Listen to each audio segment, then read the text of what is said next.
Still car repairs. Today we're on my 2007 Mustang GT, and as you can see, my power seat does not work. None of these buttons work here, so I can't adjust my seat.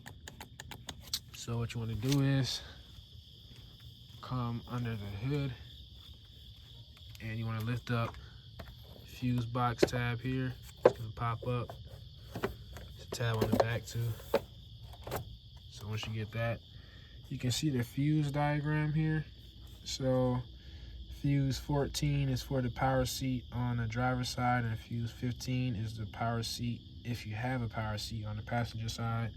So I'll go ahead and take this number 15 fuse, which is this one, and replace it for the driver's seat fuse. You can see the fuse is snapped. You can see where it's like broken in the middle there.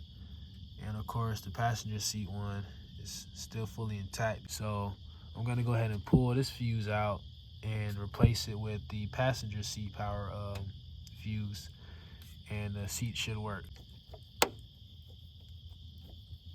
Goodness gracious, finally came out. I need both my hands for sturdiness, and I'm gonna pull this out and put it here, and we'll go test the seat.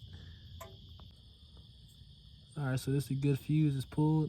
Let's go ahead and put it in that driver's seat location. Press it in all the way.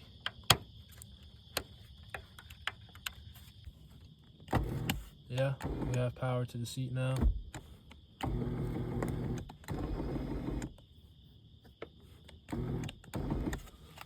So that's how you go ahead and fix your power seat on, well, I had the 2007 Mustang GT.